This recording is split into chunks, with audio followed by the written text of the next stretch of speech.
आशा करते हैं कि आप सभी लोग स्वस्थ होंगे और इस लॉकडाउन में अपनी पढ़ाई को और बेहतर बना रहे होंगे। हम लोग माइक्रो टीचिंग को डिस्कस कर रहे थे और माइक्रो टीचिंग में हम लोगों ने 10 जो स्किल्स पढ़नी थी उसमें से हम लोगों ने 3 स्किल्स को कवर कर लिया था। एक तो इंट्रोडक्शन स्किल जो कि बहुत महत्वपूर्ण थी, रेनफोर्समेंट स्किल और एक्सप्लेनेशन स्किल। अब इसके बाद जो सबसे महत्वपूर्ण स्किल है वो है ब्लैक बोर्ड स्किल यानी श्यामपट्ट कौशल। हम लोगों को टोटल 10 माइक्रो टीचिंग स्किल्स पढ़ने, जिसमें मैंने कहा था कि कुछ 5 स्पेसिफिक जो माइक्रो टीचिंग स्किल्स हैं उनको टीचिंग सब्जेक्ट 1 में रखिएगा। जो भी आपका मतलब आप जिसमें कंफर्टेबल ज्यादा फील करते हो उसमें रखिएगा। तो ये जो ब्लैक बोर्ड स्किल है वो टीचिंग सब्जेक्ट 1 में रखिएगा। इस तरह से आपके 3 माइक्रो स्किल्स ऐसी हो गई जिन्हें टीचिंग सब्जेक्ट 1 में रखेंगे तो आपका एक कॉन्सेप्ट जो मेगा लेसन प्लान के लिए डेवलप होना है वो यहाँ से हो जाएगा। तो चलिए डिस्कस कर लेते हैं ब्लैक बोर्ड स्किल को। तो इससे पहले कि आप लोग अपनी कॉपी पे माइक्रो टीचिंग लेसन प्लान जो है 4 और श्यामपट्ट कौशल यानी black board skill, date, subject, sub subject, topic, class, period और ड्यूरेशन, ये ब्लैक बोर्ड एंट्रीज आप लोग अपनी कॉपी पे लिख लें जैसे कि पूर्व पहले हम लोग लिखते हुए आए हैं। अब श्यामपट्ट कौशल यानी ब्लैक बोर्ड स्किल के बारे में छोटी सी बातें मैं बता दूं, कुछ बातें कि इसे ब्लैक बोर्ड को जो है अध्यापक का मित्र कहते हैं, ठीक है, और जो टीचर होता है उसका फ्रेंड कहते हैं।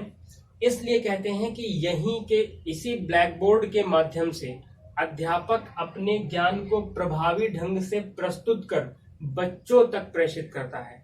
तो टीचर ब्लैक बोर्ड के साथ जितना कंफर्ट होगा, जितना क्रिएटिव होगा, उसका ज्ञान उतने ही अच्छे तरीके से बच्चों तक डिलीवर होगा। इसलिए ब्लैक बोर्ड स्किल जो है वो बहुत ज्यादा महत्व रखती है। क्यों? क्योंकि क्लास में बच्चों का अटेंशन बनाए रखने के लिए ये स्किल सबसे ज्यादा उत्तरदायी है। अच्छा, मैंने ये कहा कि ब्लैक बोर्ड पर टीचर को क्रिएटिव होना चाहिए। क्रिएटिव इसलिए कहा कि कभी कभी ऐसी सिचुएशंस होती हैं कि आप लोगों के पास टीचिंग लर्निंग एड्स नहीं होंगे, या फ्यूचर में जब भी आप बेसिक्स के स्कूल में जाएंगे वहां पर भी टीचिंग लर्निंग एड्स नहीं होंगे। उस सिचुएशन में आपके पास जो सबसे बेस्ट मीडियम होगा अपने नॉलेज को रिप्रेजेंट करके बच्चों तक पहुंचाने का, वो ब्लैक बोर्ड ही होगा। इसलिए आप बोर्ड को कितने प्रभावी ढंग से, कितने इफेक्टिव तरीके से प्रयोग करते हैं, इसका उपयोग करते हैं ज्ञान के संप्रेषण में, वो आपकी क्रिएटिविटी पर ही डिपेंड है। अच्छा, एक चीज ये भी कि टीचर को आर्टिफिशियल टीचिंग लर्निंग एड से बचना चाहिए जो मार्केट में अवेलेबल है। एक अच्छा टीचर वही होगा जो टीचिंग लर्निंग एड्स को खुद क्रिएट करे। कम से कम कोशिश ये करे कि टीचिंग लर्निंग एड्स को खुद क्रिएट करे, और चाहे तो ब्लैक बोर्ड पे करे या अदर मॉडल चार्ट जो भी बना के कर सके तो वो ज्यादा इफेक्टिव होगा। क्योंकि ये टीचर का एक बहुत अच्छा गुण भी होता है कि वो क्रिएटिव तरीके से अपने ज्ञान का संप्रेषण कर सके। तो चलिए ब्लैक बोर्ड स्किल। तो ब्लैक बोर्ड स्किल में बेसिकली यही है कि हम अपने नॉलेज को बहुत प्रभावी ढंग से ब्लैक बोर्ड के माध्यम से बच्चों तक संप्रेषित करेंगे। इसी कौशल में इन ऐसे गुणों का ही विकास करना कि जिससे आप ब्लैक बोर्ड का समुचित उपयोग कर सकें, यही इसका एक मुख्य उद्देश्य है। चलिए शुरू करते हैं। एंट्रीज आप लोगों ने कर ली होंगी, ऑब्जेक्टिव से शुरू करते हैं। तो चलिए देखते हैं पहला ऑब्जेक्टिव कौन सा है। छात्राध्यापक को विषय वस्तु को स्पष्ट करने के लिए श्यामपट्ट के समुचित उपयोग में दक्ष बनाना।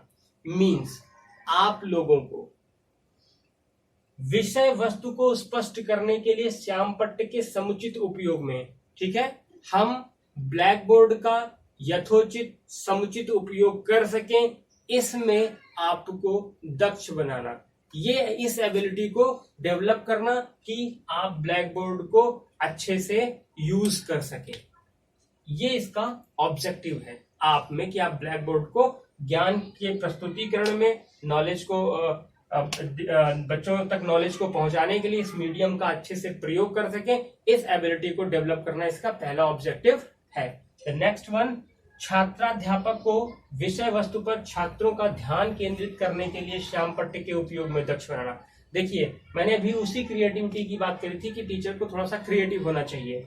तो जब टीचर ब्लैक बोर्ड पर होगा और वो अच्छे से ज्ञान को या जो भी फिगर्स के थ्रू या किसी डायग्राम के थ्रू या जो भी एक तथ्य होंगे, सेंटेंसेस होंगे, किसी शब्द की संक्षिप्त व्याख्या होगी, जब वो बोर्ड पर प्रस्तुत करेगा तो बच्चों का अटेंशन बोर्ड पर बना रहेगा और क्लास का डिसिप्लिन मेंटेन होगा, जिससे बच्चे ज्ञान को प्रभावी ढंग से ग्रहण कर सकेंगे। इसलिए ये स्किल आप में एक ऐसी एबिलिटी को डेवलप करना चाहती है ताकि आप ब्लैक बोर्ड को यूज करते हुए बच्चों का अटेंशन ले सकें, वो इधर उधर जो है दिग्भ्रमित ना हो, उनके जो माइंडसेट है उसमें कोई डेविएशन या डिफ्लेक्शन ना हो, उनका पूरा ध्यान आपके सेंटेंसेस पर और आपके बोर्ड पर हो। इस एबिलिटी को डेवलप करना। नेक्स्ट, छात्राध्यापक को कक्ष में छात्रों की सहभागिता, सक्रियता बढ़ाने के लिए श्यामपट्ट उपयोग में दक्ष बनाना।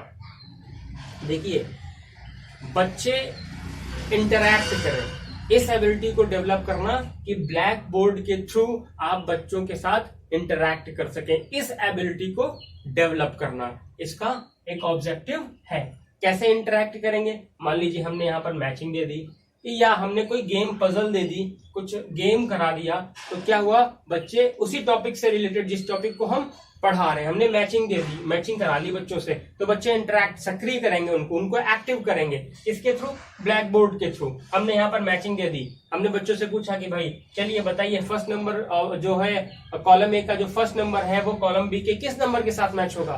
बच्चों से हैंड रेस कराइएगा, जो बच्चा हैंड रेस करे उसका आंसर ले लीजिएगा, मैच कर दीजिए। इससे क्या होगा, बच्चे जो है एक्टिव हैं, इंटरैक्टिव हैं आपके ब्लैक बोर्ड के साथ, आपके टॉपिक के साथ, वो एकदम कनेक्टेड फील करेंगे और जो आपका टीचिंग लर्निंग प्रोसेस है वो इफेक्टिव और एफिशिएंट बना रहेगा। द नेक्स्ट, विषय वस्तु के जटिल तथ्यों, शब्दों एवं वाक्यांशों को स्पष्ट करने के लिए श्यामपट्ट उपयोग में छात्राध्यापक को दक्ष बनाना। तो हर स्किल के ऑब्जेक्टिव छात्राध्यापक पीपल टीचर के लिए ही होते हैं। तो जो भी टॉपिक के टिपिकल जो है तथ्य हैं, यानी स्टेटमेंट्स हैं, वर्ड्स हैं और जो सेंटेंसेस हैं, उनको हम ब्लैक बोर्ड के थ्रू क्लियर करेंगे। जैसे मान लीजिए कोई टिपिकल वर्ड लिखा है, सपोज जैसे हमने साइंस पढ़ाई परावर्तन लिखा, बच्चे परावर्तन का मतलब नहीं समझते, तो हम परावर्तन लिखने के बाद संक्षिप्त रूप से इसको सरल भाषा में लिख देंगे कि प्रकाश का समतल दर्पण पर पड़कर वापस लौट जाना, बस ये हमने लिख दिया, तो बच्चे समझ गए कि परावर्तन क्या है। इसी तरह संक्षिप्त शब्द जिनके अर्थ बहुत टिपिकल होंगे, कोई ऐसा तथ्य होगा जो बच्चों को समझ में नहीं आ रहा होगा, कोई ऐसा वर्ड होगा, तो हम बोर्ड पर उसको एक्सप्लेन करेंगे। ठीक है, इससे क्या होगा कि बच्चे जो उसकी संकल्पना है उस शब्द की या उस तथ्य की या उस सेंटेंस की, वो अच्छे से समझ सकेंगे। तो टीचिंग लर्निंग प्रोसेस को इफेक्टिव और एफिशिएंट बनाने के लिए ब्लैक बोर्ड जो है वो सबसे महत्वपूर्ण मीडियम, सबसे महत्वपूर्ण संसाधन है। इसलिए अध्यापक को पूरी तरीके से इसमें परफेक्ट बनाना ही इस स्किल का ऑब्जेक्टिव है। चलिए कंपोनेंट्स पे आ जाते हैं। अक्षरों का समुचित आकार, स्पष्टता तथा समुचित दूरी। जो भी हम लेटर्स लेंगे वो एक एप्रोप्रिएट यानी एक आइडियल साइज में होने चाहिए। अच्छा, जब भी हम बोर्ड पर कोई चीज प्रेजेंट कर रहे होंगे तो हमें इस चीज का बहुत ध्यान रखना है कि हम कितने साइज का, या एक आइडियल जो हमारा फॉर्मेट है बोर्ड पे लिखने का, वो इस तरीके का होना चाहिए कि जो लास्ट बेंच पे बैठा हुआ बच्चा है उसे भी वो स्पष्ट दिखे। इसलिए हमारे अक्षर, शब्द या ये इतने आइडियल साइज के होने चाहिए कि वो क्लास के अंतिम बच्चे तक क्लियर उन्हें दिखना चाहिए। तो इसलिए अक्षरों का समुचित आकार, जो हमारे लेटर्स होंगे उनको आइडियल साइज में रखेंगे। स्पष्टता एकदम क्लियर होने चाहिए, जो अक्षर जैसे बनता है, धा को घा के संदर्भ में नहीं लिखेंगे कि घा धा जैसा लगे। इसी तरीके से जो भी और सारी चीजें हैं उनको हम लिख देंगे। जैसे हमें खा लिखना है तो कुछ बच्चे खा ऐसे लिखेंगे, तो ये हम रव पढ़ सकते हैं। इसलिए खा का ये आइडियल जो फॉर्मेट है वही यूज करेंगे। तो स्पष्टता होनी चाहिए, कोई कंफ्यूजन नहीं होना चाहिए वर्ड्स में कि बच्चे उस चीज को लिख करके उनमें वर्तनी संबंधित त्रुटियां हो जाए। और समुचित दूरी, शब्दों के बीच में या अक्षरों के बीच में समुचित दूरी होनी चाहिए। अब जो फॉर्मेट मैंने यहाँ पे लिखा है तो मैंने कोशिश यही करी है कि ब्लैक बोर्ड स्किल में जितने भी कंपोनेंट्स मैंने यहाँ पर लिखे हैं ब्लैक बोर्ड यूज करने के, वो मैंने यहाँ पर जो कुछ भी लिखा हुआ है कोशिश मैंने करी है कि वो सभी चीजें इसमें समाहित हो जाएं। ठीक है, तो दूसरा नंबर है वाक्यांशों का सीधी रेखा में लेखन। देखिए मैंने जो भी वाक्यांश लिखे हुए हैं, वाक्य लिखे हुए हैं, वाक्यांश छोटे होते हैं, वाक्य बड़े होते हैं, तो ये वाक्य जो भी लिखे हुए हैं एक सीधी रेखा में लिखे हुए हैं। ठीक है। पंक्तियों के मध्य समुचित अंतर, पहली पंक्ति, दूसरी पंक्ति, तीसरी पंक्ति में देख लीजिए कि समुचित अंतर है, जो इनके बीच में डिफरेंस है वो इक्वल है। ऐसा ना हो कि पहली लाइन हमने लिखी उसके बाद दूसरी लाइन लिखी, उसकी मात्राएं पहली लाइन से ओवरलैप कर रही हूँ, जिससे कि क्या हो, वर्तनी संबंधी त्रुटियां हो जाए, छात्रों को मतलब जो छात्रों को पढ़ने में दिक्कत हो वो उस चीज को समझ न पाए। पंक्तियों के मध्य समुचित दूरी वो हमने देख ली है। आवश्यक तथ्यों का समावेश, बोर्ड पर हम जो भी आवश्यक तथ्य हैं, ठीक है, जो भी महत्वपूर्ण बिंदु हैं उनको जरूर स्पष्ट करेंगे। जैसे कठिन शब्दों को स्पष्ट करेंगे, कोई डायग्राम है तो उनको जरूर स्पष्ट करेंगे, कोई टॉपिक कोई भी ऐसा टॉपिक जो उन्हें समझ में नहीं आ रहा तो कुछ उदाहरण के थ्रू स्पष्ट करेंगे, फ्लो चार्ट बना के उनको स्पष्ट करेंगे। तो कुल मिला के हमें एक टॉपिक को एकदम क्लियर करना है ब्लैक बोर्ड के थ्रू, ताकि बच्चों का एक जो कॉन्सेप्ट है वो अच्छे से डेवलप हो सके।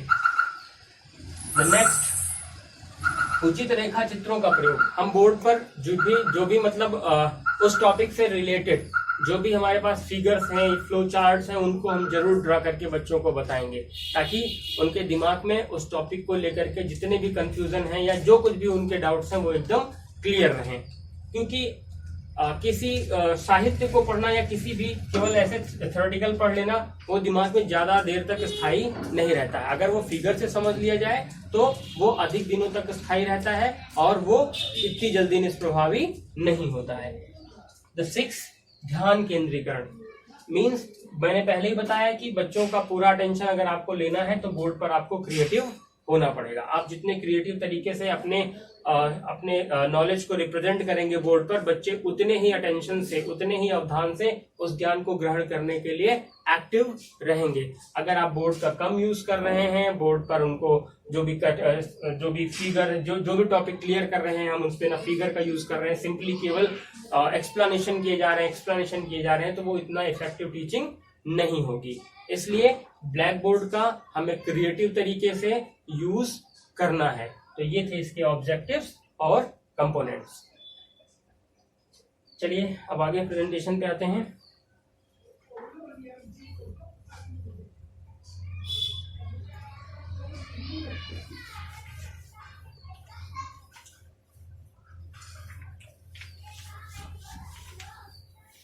प्रेजेंटेशन आप लोग डाल लीजिए।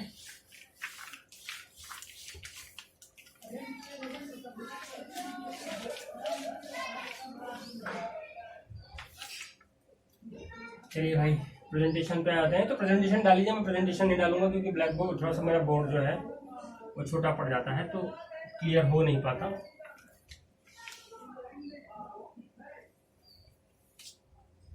क्रम संख्या, अच्छा एक चीज ध्यान रखिएगा कि ये स्किल जो है 2 पेजेस में बनाइएगा, क्योंकि बहुत ज्यादा स्पेस रहेगी। कैसे बनाएंगे वो मैं बता दे रहा हूँ। सबसे पहले आप लोगों की कॉपी का जो फॉर्मेट है वो ऐसा होता है, बीच से डिवाइड होती है।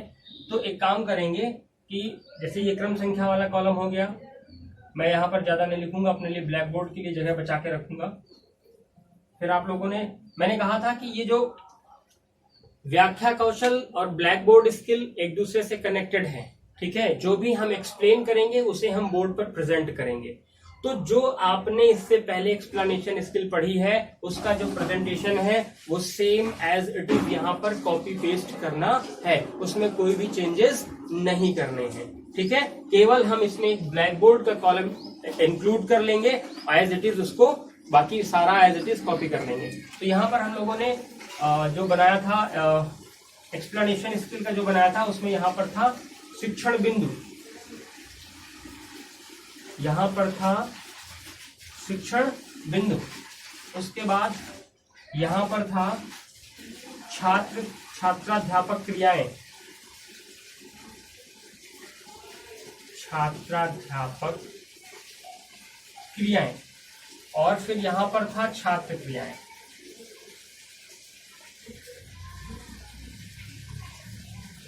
छात्र क्रियाएं, ठीक है। Pupil teacher activity, teaching points, pupil teacher activity and pupils activity, ठीक है। अब क्या करेंगे, अब यहां पर हम एक कॉलम बढ़ा लेते हैं। श्यामपट्ट कार्य यानी ब्लैक बोर्ड स्किल, और श्यामपट्ट कार्य ब्लैक बोर्ड वर्क, श्यामपट्ट कार्य, ठीक है। और यहाँ पर हमारे कंपोनेंट सबसे लास्ट में लिखे जाते हैं, वो एज इट इज रहेंगे। तो मैंने कहा कि आपकी कॉपी ऐसी होगी, तो एक काम करिएगा कि छात्र क्रियाओं तक का कॉलम यहाँ बना लीजिएगा, यानी क्रम संख्या, शिक्षण बिंदु, व्याख्या और घटक, वो छात्राध्यापक क्रिया, छात्र क्रियाएं एक में बना लीजिएगा। या फिर व्याख्या वाला कॉलम चूंकि आपका बड़ा होगा, तो एक काम ये कर लीजिएगा कि क्रम संख्या कर लीजिएगा, शिक्षण बिंदु कर लीजिएगा, उसके बाद जो है यहाँ पर छात्राध्यापक क्रियाओं वाला कॉलम कर लीजिएगा, इतना एक में कर लीजिए, ठीक है। फिर छात्र क्रियाओं का कॉलम चूंकि छोटा होता है, वो दूसरे पेज पर ऐसा कीजिएगा कि आमने सामने के पेज एक दूसरे के मतलब आमने सामने के पेज लीजिएगा, उससे आसानी रहेगी। तो क्रम संख्या और शिक्षण बिंदु, छात्राध्यापक क्रिया, क्योंकि स्टेटमेंट आपके बड़े हो सकते हैं, तो यहाँ पर करेंगे। ये छात्र क्रियाओं वाला कॉलम कर लीजिएगा, बीच का पार्ट है। उसके बाद यहाँ पर ब्लैक बोर्ड वर्क, ये ब्लैक बोर्ड वर्क के लिए आप पर्याप्त जगह रखिएगा, ये कंपोनेंट्स के लिए रख लीजिएगा। तो इसको ऐसे बनाएंगे तो ज्यादा प्रभावी ढंग से आपकी कॉपी पे प्रेजेंटेशन हो पाएगा, ठीक है। मींस कॉपी के 2 पार्ट कर लीजिएगा। चलिए शुरू करते हैं। तो क्रम संख्या में अभी हम, चूंकि हमने कहा कि एज इट इज आपको कॉपी करना है जो आपने इससे पहले पढ़ा, तो समझ लीजिए मैंने इससे पहले डिस्कस करा था एक्सप्लेनेशन स्किल में, वो मैथमेटिक्स का टॉपिक था सर्किल। तो इसमें था जो क्रम संख्या तो एक ही रहेगी खैर। तो यहाँ पर आप लोगों ने जो किया था, विकासात्मक प्रश्न पूछे थे 1 और विकासात्मक प्रश्न पूछा था 2। मैं अब यहाँ पर कुछ भी नहीं लिखूंगा, व्याख्या कौशल का कोई भी पार्ट मैं यहाँ पर इंक्लूड नहीं करूंगा। आप पीछे पलट के देखिएगा, आपको मिल जाएगा। तो 1 नंबर 2 नंबर हमने विकासात्मक प्रश्न पूछे। उसके बाद यहाँ पर छात्राध्यापक कथन था, छात्राध्यापक कथन, ठीक है। पीपल टीचर स्टेटमेंट था, आप लोगों को याद होगा। फिर जो हमारा शिक्षण बिंदु था वो था वृत्त एवं वृत्त के भाग, circle and parts of circle भाग। क्रम संख्या ये हमारा स्टेटमेंट 1 था, ठीक है। यही तो हमने किया था।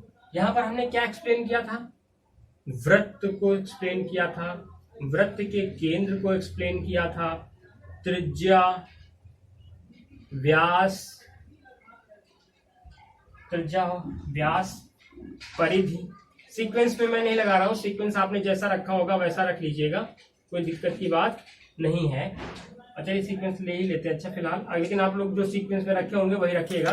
केंद्र के बाद हम परिधि बता देते हैं, परिधि के बाद व्यास, त्रिज्या, जीवा, ये वृत्त के प्रमुख भाग हैं जो हमने वहां पर एक्सप्लेनेशन स्किल में कवर कर लिए थे, ठीक है। यहां पर क्या था, छात्र ध्यान पूर्वक सुनते हैं, छात्र ध्यान पूर्वक सुनते हैं। अच्छा, सुनते थे व्याख्या कौशल में। अब यहाँ पर ब्लैक बोर्ड स्किल भी इंक्लूड हुई है, तो थोड़ा सा ऐड कर लेंगे। छात्र ध्यान पूर्वक सुनते हैं तथा श्याम पट यानी ब्लैक बोर्ड पर, श्याम पट पर ध्यान केंद्रित यानी ब्लैक बोर्ड पर सेंट्रलाइज रहते हैं, ध्यान केंद्रित रखते हैं। छात्र ध्यान पूर्वक सुन भी रहे हैं और बोर्ड पर अपना ध्यान भी लगाए हुए हैं। एक्सप्लेनेशन जब भी करेंगे हेडिंग ब्लैक पेन से डालेंगे, ब्लू पेन से हम उसको एक्सप्लेन कर रहे होंगे, उनके डेफिनेशंस लिख रहे होंगे, किससे रिप्रेजेंट करते हैं, क्या डेफिनेशन होती है, परिधि क्या होती है, सब हम वहां पर पहले कर चुके हैं। और इसको हम ब्लैक पेन से जो है लिख देंगे इनके कॉलम पे, ठीक है, ब्रैकेट के अंदर। अब हमारा बोर्ड पर क्या काम है, बोर्ड पर देखिए, अब चूंकि हम एक्सप्लेन कर रहे हैं तो मैंने पहले ही बताया कि जब आपके सामने ऐसी सिचुएशन आएंगी कि आपके पास टीचिंग लर्निंग एड नहीं होगा, तब आप क्या करेंगे, क्रिएटिव तरीके से बोर्ड पर ही रिप्रेजेंट करके अपने ज्ञान को बच्चों तक प्रभावी ढंग से संप्रेषित या प्रेषित कर पाएंगे। तो अब देखिए, कोई मशीन तो हम लोग यूज नहीं, क्योंकि वहां पर जैसे संसाधन होंगे वैसे यूज करेंगे, लेकिन ब्लैक बोर्ड और टीचर मिलकर एक ऑडियो विजुअल कॉम्बिनेशन बनाते हैं, जिससे क्या होता है, टीचिंग लर्निंग प्रोसेस बहुत ज्यादा इफेक्टिव हो जाता है। तो हम जब एक्सप्लेन कर रहे होंगे उसके साथ साथ हम बोर्ड का भी यूज कर रहे होंगे। जैसे ही हमने किसी टॉपिक को या किसी सेंटेंस, किसी भी बिंदु को, यानी इन सब में किसी को एक्सप्लेन किया, वैसे ही हम उसको बोर्ड पर जरूर लिखेंगे। पहले एक्सप्लेन करेंगे, फिर बोर्ड पर उच्चारण करते हुए लिखेंगे। जैसे हमने बच्चों से कहा कि वृत्त क्या होता है, वह वृत्त हम बच्चों को वहां पर बता रहे होंगे, तो हम क्या कर रहे होंगे कि पहले हमने बच्चों को बता दिया कि किसी निश्चित बिंदु के परितः निश्चित दूरी पर स्थित बिंदुओं को मिलाने वाले बिंदु पथ को क्या कहते हैं, वृत्त कहते हैं। ठीक है, या उस आकृति को वृत्त कहते हैं। तो हमने ये सेंटेंस बच्चों के सामने एक्सप्लेनेशन स्किल के थ्रू बोल दिया। तो अब क्या करेंगे, हम बच्चों के सामने फिगर बना रहे हैं, हमको ये बनाना है। तो हमने बताया कि बच्चों ये कोई निश्चित बिंदु है, इसको हम O कह देते हैं या C कह देते हैं, C फॉर सेंटर। ठीक है, तो किसी निश्चित बिंदु के परितः यानी इसके चारों ओर, तो इसके चारों ओर निश्चित बिंदुओं निश्चित दूरी पर स्थित। ठीक है, तो किसी निश्चित बिंदु के चारों ओर निश्चित दूरी पर स्थित बिंदुओं को मिलाने से जो आकृति बनती है वो वृत्त कहलाती है। तो देखो बच्चों, ये एक निश्चित बिंदु है, इसके चारों ओर देखिए निश्चित दूरी पर एक बिंदु है, इनको मिलाने से जो आकृति बनेगी वो क्या कहलाएगी, वृत्त कहलाएगी। तो देखिए हमने सेंटेंस बच्चों के सामने बोला और उसी सेंटेंस के अकॉर्डिंग एक फिगर ड्रॉ कर दिया। तो ये हमारा हो गया, बच्चों को बता दिया कि ये वृत्त है। केंद्र क्या है, ठीक है, वृत्त के मध्य बिंदु को केंद्र कहते हैं, सिंपल। ठीक है, वृत्त बता दिया तो वृत्त के मध्य। अब यहाँ पर हम बच्चों से लिख देंगे सिंपली वृत्त क्या होता है। ठीक है, निश्चित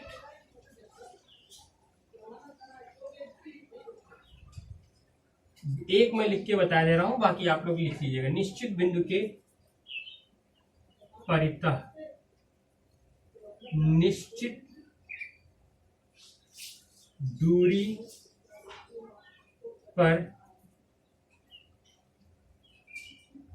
निश्चित बिंदु के परितः चारों ओर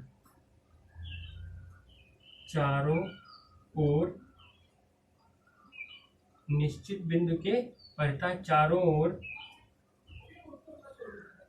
निश्चित दूरी पर स्थित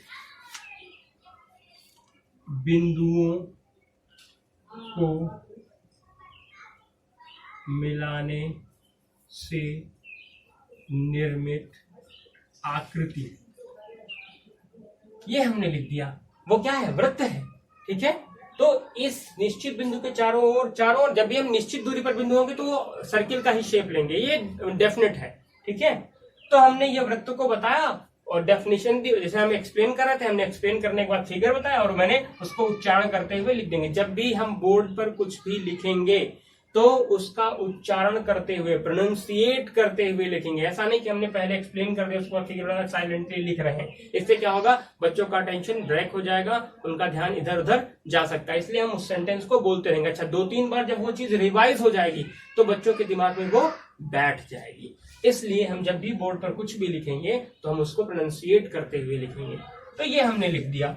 इसी तरह हम केंद्र के बारे में लिख देंगे। केंद्र क्या होता है, यहाँ पर लिख देंगे वृत्त का मध्य बिंदु। हो गया, बस शॉर्ट में लिखना है, ये नहीं लिखेंगे वृत्त का मध्य बिंदु केंद्र का, ऐसा नहीं, वृत्त का मध्य बिंदु। ठीक है, ये केंद्र हो गया। अब हम बच्चों को जैसे बता रहे हैं कि परिधि क्या होती है, परिधि क्या होती है। ठीक है, तो केंद्र से निश्चित दूरी पर स्थित बिंदुओं को मिलाने वाले बिंदुपथ को मिलाने वाला बिंदुपथ, केंद्र से निश्चित दूरी पर स्थित बिंदुओं को मिलाने वाला बिंदुपथ, बस इतना लिख देंगे, ये हो जाएगी हमारी सरकमफ्रेंस। उसके बाद व्यास, व्यास क्या होता है भाई, डायमीटर। तो परिधि तो हमने बता दी, यहां पर हम मेंशन कर देंगे कि देखिए बच्चों ये परिधि है, सरकमफ्रेंस है। जैसे हमने डिफाइन किया, हमने फिर फिगर में बताया, फिर हमने यहाँ पर शॉर्ट में लिख दिया। अब व्यास की बात आती है, तो व्यास क्या होता है, तो हम एक्सप्लेनेशन के थ्रू बताएंगे कि ये परिधि है पूरी, परिधि से परिधि को मिलाने वाली रेखा जो केंद्र से होकर जाती है, बच्चों को बता देंगे ये है हमारा व्यास। परिधि से परिधि को मिलाने वाली रेखा जो केंद्र से होकर जाती है क्या कहलाती है? व्यास कहलाती है। अब हम यहाँ पर वैसे ही लिख देंगे, परिधि से परिधि को मिलाने वाली रेखा जो केंद्र से जाती है, बस। ठीक है, अब हम आगे लिखेंगे त्रिज्या, रेडियस। ठीक है, त्रिज्या के बारे में भाई बच्चों को बता देंगे कि त्रिज्या जो है व्यास की आधी होती है। इसको हम ढक के बता देंगे कि देखो बेटा ये पूरा व्यास था, अगर हम इसको आधा कर दें तो ये क्या कहलाएगी? त्रिज्या कहलाएगी। ये बता देंगे। या केंद्र से परिधि को मिलाने वाली रेखा क्या कहलाती है? त्रिज्या कहलाती है। हमने बच्चों को बता दिया कि केंद्र से परिधि को मिलाने वाली रेखा त्रिज्या कहलाती है। ये हमने बच्चों को बता दिया। बताने के बाद हम यहाँ पर लिखेंगे केंद्र से परिधि को मिलाने वाली रेखा, हो गया। अब उसके बाद जीवा, कॉर्ड। जीवा क्या होती है भाई? फिर बच्चों को बता देंगे कि परिधि से परिधि को मिलाने वाली रेखा जो केंद्र से होकर नहीं जाती क्या कहलाता है? व्यास कहलाता है। ओ सॉरी, जीवा कहलाती है। तो बच्चों को बता देंगे कि ये परिधि है, ये भी परिधि है, इन दोनों को मिलाने वाली रेखा जीवा कहलाती है। ठीक है, कॉर्ड कहलाती है, लेकिन ये केंद्र से होकर नहीं जाती। तो यहाँ पर लिख देंगे कि परिधि से परिधि को मिलाने वाली रेखा जो केंद्र से नहीं जाती, बस। तो आपका जो एक जो घटक था कि जो हम आवश्यक तथ्यों का समावेश करेंगे, जो महत्वपूर्ण तथ्य होंगे हम उनका इसमें क्या करेंगे? समावेशन करेंगे। कहां पर? बोर्ड पर। ठीक है, तो ये हमारा पहला स्टेटमेंट यहां से कंप्लीट हो जाता है। ठीक है, हम जरा ऑब्जेक्टिव्स को देख लेते हैं।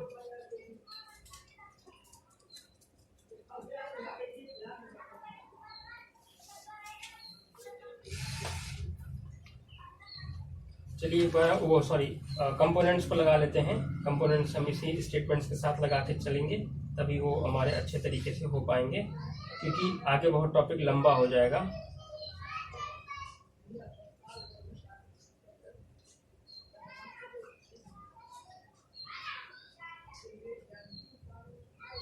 चलिए, पहला था कि अक्षरों के आकार, अक्षरों का समुचित आकार, स्पष्टता है, समुचित दूरी। देखिए अक्षरों का जो भी आकार है यहाँ पर, जैसा मैंने पहले लिखा था उसी आइडियल साइज में लिखेंगे। हम समझाने के लिए थोड़ा सा जल्दी लिख रहे हैं। तो अक्षरों के आकार, स्पष्टता तथा समुचित दूरी, उनके बीच में डिस्टेंसेस जो होनी चाहिए इक्वल होनी चाहिए, आइडियल साइज होना चाहिए, जो डिस्टेंस होनी चाहिए अक्षरों के बीच में वो भी बढ़िया होनी चाहिए। तो 1 नंबर कंपोनेंट लगा देंगे यहाँ पर। फिर कह रहा है कि वाक्यों का सीधी रेखा में लेखन। हम जो भी हम वाक्य लिख रहे हैं वो एकदम स्ट्रेट लाइन में लिखेंगे। वो आपको लिखना ही लिखना है, नहीं लिख रहे हैं तो उसकी प्रैक्टिस करिए। ठीक है, नहीं अगर ऐसा नहीं कर पा रहे तो ये प्रभावी माइक्रो टीचिंग स्किल आप संपन्न या कंप्लीट नहीं कर पाएंगे। तो यहाँ पर 2 नंबर कंपोनेंट भी। फिर कह रहा है कि पंक्तियों के मध्य समुचित अंतर है, 3 नंबर कंपोनेंट। फिर कह रहा है आवश्यक तथ्यों का समावेश, ये आवश्यक तथ्य ही हैं, इनका हमने समावेश किया है, 4 नंबर। उसके बाद उचित रेखा चित्रों का प्रयोग। देखिए हमने एक रेखा चित्र का भी प्रयोग किया है, तो ये हो गया 5 नंबर। और ध्यान केंद्रीकरण, बच्चों का अटेंशन यहाँ पर बराबर बना हुआ है, क्योंकि हमने यहाँ पर फिगर भी बनाया है और आवश्यक तथ्यों का समावेश भी किया है, एक्सप्लेन भी किया है अच्छे ढंग से। तो 6 नंबर कंपोनेंट भी यहाँ पर हो जाएगा। इस तरह से ये आपका पहला स्टेटमेंट कंप्लीट हो जाता है ब्लैक बोर्ड स्किल का। हाँ, ब्लैक बोर्ड का जो हम वर्क करेंगे यहाँ पर करने के लिए आप ब्लैक चार्ट पेपर यहाँ पर पेस्ट करेंगे अपनी कॉपी पर। ठीक है, ब्लैक चार्ट पेपर पेस्ट करने के बाद भी उस पर प्रेजेंटेशन करेंगे। सिल्वर पेन का यूज करेंगे यहाँ पर प्रेजेंटेशन के लिए। ये स्पेस इसीलिए मैंने बड़ा बनाया है कि आपका कोई भी टॉपिक, कोई भी कंटेंट ब्लैक बोर्ड पे जो लिखना है वो छूटे नहीं, इसलिए ब्लैक चार्ट पेपर का यूज करके सिल्वर पेन से ही लिखेंगे। तो चलिए, अगर स्क्रीनशॉट लेना है तो ले लीजिए, अदरवाइज आगे बढ़ते हैं।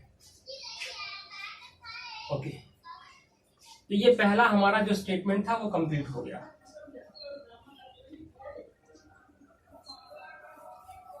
अब हम बढ़ते हैं दूसरे स्टेटमेंट की तरफ। हमारा दूसरा स्टेटमेंट जो शिक्षण बिंदु था, ये दूसरा स्टेटमेंट कनेक्टिंग क्वेश्चन हो गए थे। मैंने बताया था एक्सप्लेनेशन स्क्रीन में जाइएगा तो वहां पर देखिए मैंने कनेक्टिंग क्वेश्चन से दूसरा टॉपिक, दूसरे स्टेटमेंट को कनेक्ट किया था। वहां पर था वृत्त के भागों के सूत्र। ठीक है, फार्मूला ऑफ सर्किल्स पार्ट। ठीक है, तो हमने यहाँ पर जो हमने वहां पर फार्मूलों को बेसिकली डिस्कस करा था, तो यहाँ पर जो हमने पहला फार्मूला बताया था बच्चों को परिधि का, ठीक है, व्यास का, ठीक है, त्रिज्या का, ठीक है, और यहाँ पर क्षेत्रफल का। शायद क्षेत्रफल वहां पर उस दिन छूट गया था लिखने को, क्षेत्रफल मैंने यहाँ पर ये सारे फार्मूला यहाँ पर लिख दिए थे।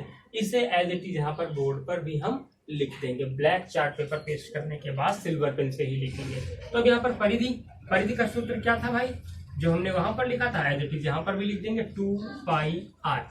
ठीक है, जहां ये भी बता देंगे बच्चों को भाई क्या है, जहां पाई की जो वैल्यू होती है वो 22/7 होती है और आर क्या है, त्रिज्या है।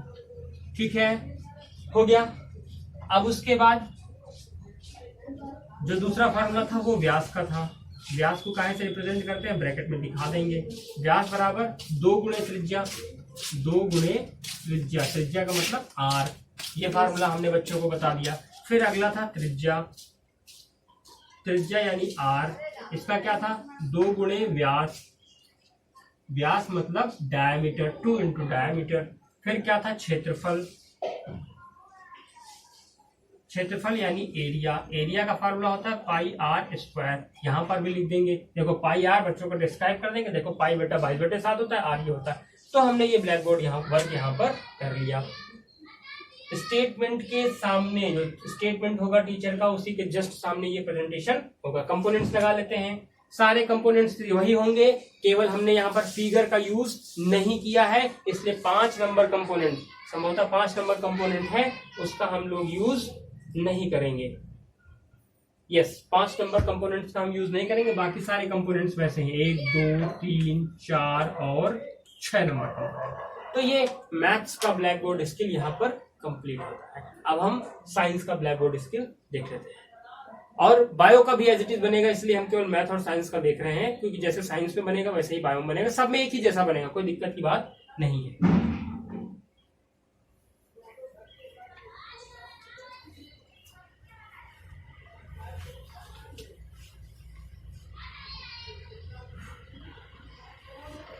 अब हम लोग लाइट पढ़ रहे थे, लाइट का प्रेजेंटेशन टेबल खोल लीजिएगा, जो आपने एक्सप्लेनेशन स्किल में करा था वहीं से कंटिन्यू करते हैं।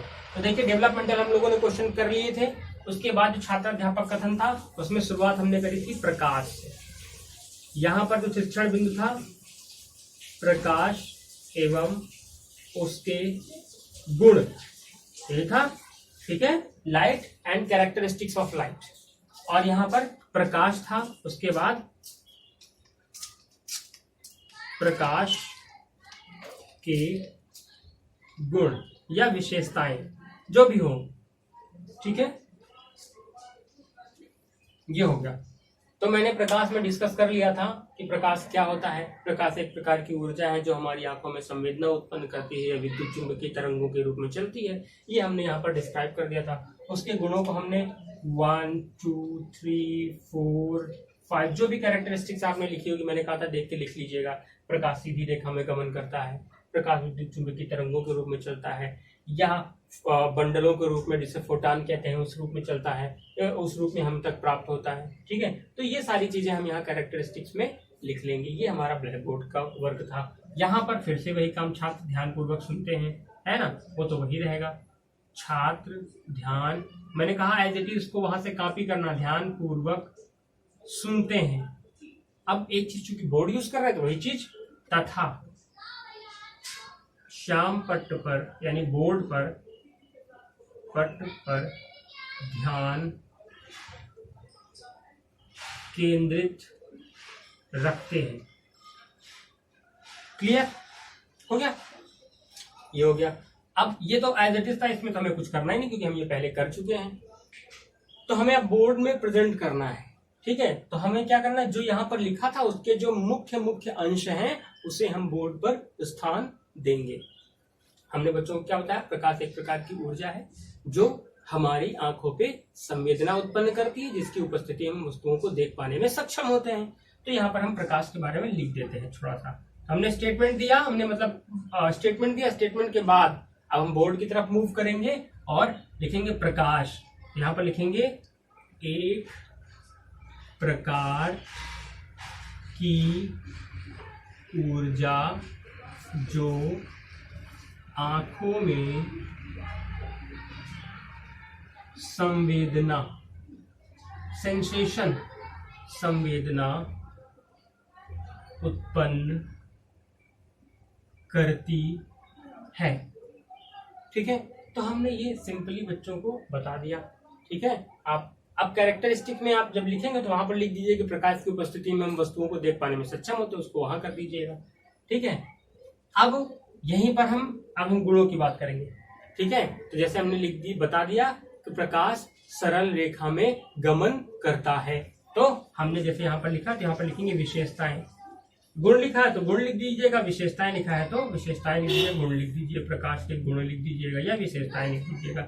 ठीक है, तो पहला प्रकाश सरल रेखा में या सीधी रेखा में, प्रकाश सीधी रेखा में गमन करता है। ये पहले स्टिक हो गई, हमने बताया। अब दूसरी स्टिक कैरेक्टरिस्टिक मतलब बच्चों को समझा देंगे, प्रकाश जो एकदम सीधी रेखा में गमन करता है, 180 डिग्री की लाइन के अकॉर्डिंग वो जो है एक चलता है।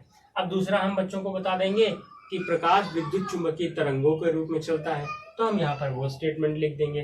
फिर इसकी चाल इतनी होती है, ये लिख देंगे। फिर इसकी उपस्थिति हम वस्तुओं को देख पाने में सक्षम होते हैं, या बंडलों पैकेट्स या फोटॉन के रूप में हम प्रकाश हमको प्राप्त होता है, तो हम उसे जिसे हम फोटॉन कहते हैं ये लिख देंगे। तो ये सारी कैरेक्टरिस्टिक्स हम बोर्ड में शॉर्ट में लिख देंगे।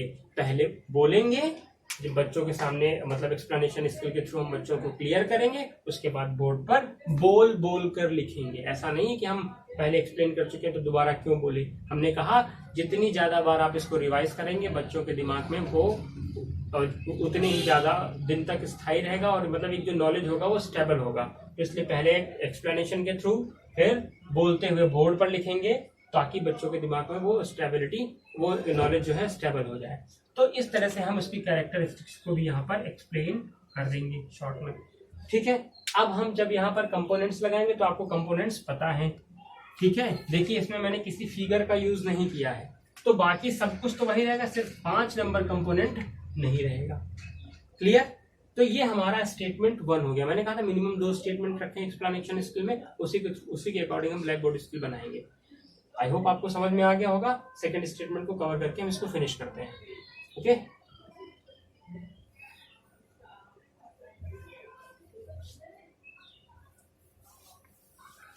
चलिए अब हम लोग दूसरे स्टेटमेंट पे आ जाते हैं। कनेक्टिंग क्वेश्चन हमारा जो भी रहा होगा, उसके बाद पीपुल टीचर स्टेटमेंट आएगा। वहां पर हम लोग क्या पढ़ेंगे, मैंने शिक्षण बिंदु आप देखिएगा वहां पर था परावर्तन के नियम, परावर्तन एवं परावर्तन के नियम, परावर्तन के नियम, reflection and laws of reflection, ये हमारा टॉपिक था। स्टेटमेंट में हमने परावर्तन बच्चों को बता दिया, परावर्तन और परावर्तन के नियम। क्लियर? नियम 2 है, 1 2, यही हमारा स्टेटमेंट था। आप लोग देखिएगा एक्सप्लेनेशन स्किल में एज इट इज लिखा होगा। तो हमने जैसे बच्चों को बताया कि परावर्तन क्या होता है, तो हम यहाँ पर बोर्ड पे भी तो कुछ लिखेंगे कि परावर्तन क्या होता है। हेडिंग डाल देंगे भाई, परावर्तन यानी रिफ्लेक्शन। इंग्लिश मीडियम वाले बच्चे इंग्लिश में पढ़ाएंगे, हिंदी मीडियम वाले हिंदी में पढ़ाएंगे। तो परावर्तन हमने डाल दिया। तो अब परावर्तन समझाने के लिए हमारे पास कुछ होना तो चाहिए, फिगर के थ्रू समझाएंगे भाई। तो हम बच्चों को बताएंगे, एक फिगर ड्रॉ करेंगे कि बच्चों ये एक समतल दर्पण है। अब दर्पण क्या होता है? दर्पण बेटा वो होता है जिसके पीछे पॉलिश होती है। अगर पॉलिश नहीं होगी तो प्रकाश आर पार निकल जाएगा और हमें अपना प्रतिबिंब दिखाई नहीं पड़ेगा। तो यानी एक ऐसा दर्पण, एक ऐसा ग्लास या शीशा जिसके पीछे पॉलिश होती है वो दर्पण बन जाता है। ये क्लियर कर देंगे बच्चों। तो देखिए मान लीजिए कि बच्चों ये एक दर्पण है, इसके पीछे पॉलिश है, ठीक है, यानी अब इसके पीछे हमने पेंट कर दिया है। तो क्या बच्चों प्रकाश इसके आसपास आर पार जा पाएगा? तो बच्चे कहेंगे नहीं जा पाएगा। तो यानी ये समतल दर्पण हो गया। ठीक है, अब कैसा है? प्लेन पॉलिश्ड मिरर है ये। ठीक है, चिकना और पॉलिश युक्त समतल दर्पण है। ले लिया हमने, ठीक है। तो हम बच्चों को परावर्तन समझा रहे हैं। कैसे समझाएंगे कि जब कोई प्रकाश किरण, ये हम बच्चों को बता देते हैं कि ये एक प्रकाश किरण है, ठीक है। प्रकाश किरण, जब कोई प्रकाश किरण किसी पॉलिश युक्त समतल दर्पण पर पड़ती है तो पड़ने के पश्चात उसका अधिकांश भाग वापस लौट जाता है। इसे ही प्रकाश का परावर्तन कहते हैं। हमने स्टेटमेंट बोला, अब बच्चों को दिखा रहे हैं कि बच्चों मानो ये कोई प्रकाश किरण है और ये समतल दर्पण पर टकराई और टकराने के बाद ये वापस उसी मार्ग पर लौट जाती है, ठीक है। तो प्रकाश का समतल दर्पण पर पड़कर वापस लौटना ही प्रकाश का परावर्तन है। हमने बच्चों को ये बता दिया, ठीक है। हाँ, तो ये बताएंगे कि बच्चों जब ये इस पर पड़ती है तो प्रकाश का कुछ भाग अवशोषित हो जाता है, कुछ भाग जब वो पड़ती है तो कुछ भाग उसका खत्म हो जाता है, कम पड़ जाता है। ये भी बच्चों को बता देंगे, तो हम ये बच्चों को बता देंगे। अब आगे बच्चों को बताएंगे, ठीक है। तो हम यहाँ पर परावर्तन अब हमने बता दिया, तो यहाँ पर हम लिख देंगे कि प्रकाश किरण का समतल दर्पण पर पड़कर वापस लौटना, ठीक है। बस यही तो परावर्तन, शॉर्ट में लिखेंगे। पर लौटना प्रकाश का परावर्तन कहलाता है, ये सब नहीं लिखेंगे, शॉर्ट में हमने लिख दिया लौटना या वापस जाना, ठीक है। अब बच्चों को बताएंगे कि बच्चों जो प्रकाश किरण दर्पण पर गिरी थी उसे आपतित किरण कहते हैं। तो हमने ये बता दिया। अब हम इसके कुछ जो महत्वपूर्ण बिंदु हैं वो स्पष्ट करेंगे। तो ये कौन सी किरण है भाई? ये है आपतित किरण, इंसिडेंट रे है ये, ठीक है। तो हम बच्चों को, जैसे हमने बच्चों को बताया, वहां पर हमने कई सारी चीजें स्पष्ट करेंगे। देखिए परावर्तन बताया तो सीधे लॉज ऑफ रिफ्लेक्शन में नहीं आएंगे, यहाँ पर आपतित किरण भी बताएंगे। आपतित किरण, परावर्तित किरण, परावर्तित किरण, आपतन कोण, अपरावर्तित किरण, आपतन बिंदु, आपतन बिंदु पॉइंट ऑफ इंसिडेंस, अभिलंब, अभिलंब, नॉर्मल, ठीक है। नॉर्मल को भी स्पष्ट करेंगे। आपतन कोण, आपतन कोण, एक्सप्लेनेशन में याद रखिएगा, इन सारे बिंदुओं को हम स्पष्ट करेंगे बारी बारी से। आपतन कोण, परावर्तन कोण, इतनी चीजों को हम रिफ्लेक्शन में यानी परावर्तन में स्पष्ट करेंगे। उसके बाद फिर हम परावर्तन के नियम बच्चों को बताएंगे, परावर्तन के नियम, ठीक है। 1 नंबर 2 नंबर, तब ये काम करेंगे। देखिए अब हम बच्चों को आपतित किरण बता रहे हैं, तो आपतित किरण यहाँ पर शॉर्ट में लिखेंगे कि आपतित किरण क्या होती है। आपतित किरण मैंने बताया ना, बच्चों को बता देंगे कि जो किरण दर्पण पर गिरती है आपतित किरण कहलाती है। अब यहाँ पर लिखेंगे कि दर्पण पर गिरने वाली किरण, बस आपतित किरण हो गई। फिर परावर्तित किरण, परावर्तित किरण, रिफ्लेक्टेड रे, ठीक है। दर्पण पर पड़ने के बाद वापस जाने वाली किरण, बस ये हो गई परावर्तित। दर्पण पर पड़कर वापस जाने वाली किरण को परावर्तित किरण कहते हैं। ये हमने बच्चों को बोल दिया, फिगर में दिखा दिया कि ये दर्पण पर ये किरण पड़ी थी और पड़ने के बाद ये किरण वापस गई, तो ये कौन सी किरण हो गई? परावर्तित किरण। यहाँ पर बोल बोल के लिखेंगे कि दर्पण पर पड़ने के बाद वापस जाने वाली किरण को क्या कहते हैं? परावर्तित किरण। ये दर्पण से पड़ने के बाद वापस जाने वाली किरण, शॉर्ट में लिखेंगे। इसको चाहे तो रिप्रेजेंट भी करा दे भाई। इसको हम इसको कोई भी पॉइंट दे देते हैं, ओ दे देते हैं, इसको ए दे देते हैं, इसको बी दे देते हैं, ठीक है। तो ये AO आपतित किरण हो जाएगी तुम्हारी कौन सी भाई? AO, ठीक है। और परावर्तित किरण कौन सी हो जाएगी? OB, ठीक है। इससे क्या होगा? ज्यादा स्पष्ट हो जाएगा। फिर उसके बाद हम बच्चों को बताएंगे क्या? आपतन बिंदु, पॉइंट ऑफ इंसिडेंस। आपतन बिंदु क्या होता है? बच्चों को बता देंगे कि आपतित किरण जिस बिंदु पर गिरती है आपतन बिंदु कहलाता है, ठीक है। अब यहाँ पर लिख देंगे आपतित किरण जिस बिंदु पर गिरती है, बस आपतन बिंदु, और ब्रैकेट में लिख देंगे O, ठीक है। अब उसके बाद अभिलंब, नॉर्मल। नॉर्मल क्या होता है? आपतन बिंदु पर खींची गई लंबवत रेखा, आपतन बिंदु पर खींची गई लंबवत रेखा क्या कहलाता है? अभिलंब कहलाता है, नॉर्मल कहलाता है। परपेंडिकुलर, ठीक है, मिरर के पॉइंट्स ओ से एक परपेंडिकुलर खींचेंगे वही क्या कहलाएगा? नॉर्मल। ठीक है, तो यहाँ पर लिखेंगे अभिलंब क्या होता है? आपतन बिंदु पर लंबवत खींची गई काल्पनिक रेखा, ये इमेजिनरी लाइन होती है, ठीक है, वर्चुअल लाइन होती है। ठीक है, तो हमने यहाँ पर अभिलंब लिख दिया, इसको एम नाम दे देते हैं, तो ये हो गया ओ एम। ठीक है, क्या लिखेंगे? आपतन बिंदु पर खींची गई काल्पनिक लंबवत रेखा, बस। अब इसके बाद हो गया आपतन कोण, बच्चों को बताएंगे भाई सब चीजें। आपतन कोण क्या होता है? देखिए हमने जितनी बातें बताई बच्चों को फिगर के थ्रू बता दिया। अब आपतन कोण क्या होता है? यह है परावर्तित किरण ना, सब लिखते जाएंगे भाई फिगर में, परावर्तित किरण। ठीक, अब आपतन कोण क्या होता है? आपतित किरण तथा अभिलंब के बीच, यह है अभिलंब यानी नॉर्मल, अभिलंब।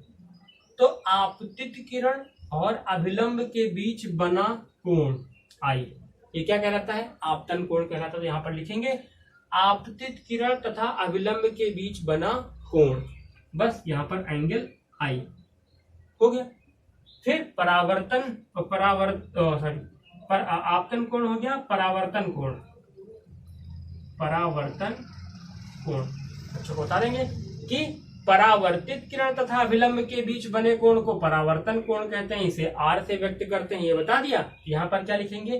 परावर्तित किरण तथा अभिलंब के बीच बना कोण, बस सिंपल एंगल आर। यहाँ पर लिखते चले जाएंगे ऐसे हम लोग।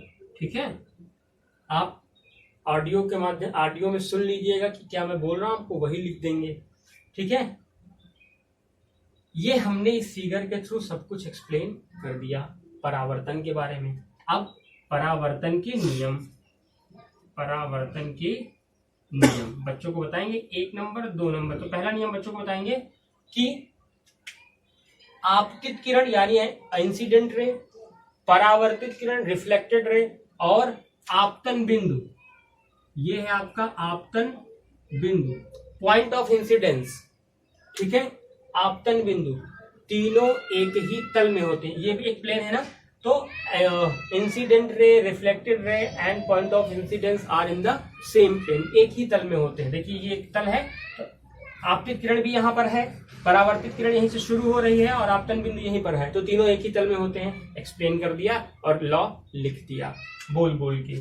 फिर 2 नंबर लिखेंगे कि आपतन कोण सदैव परावर्तन कोण के बराबर होता है, तो यहाँ पर लिख देंगे आपतन कोण सदैव परावर्तन कोण के बराबर होता है। नियम एज इट इज लिखेंगे, उसमें कुछ भी हम संक्षिप्त करने की कोशिश नहीं करेंगे। नीचे लिख देंगे एंगल आई बराबर एंगल आर।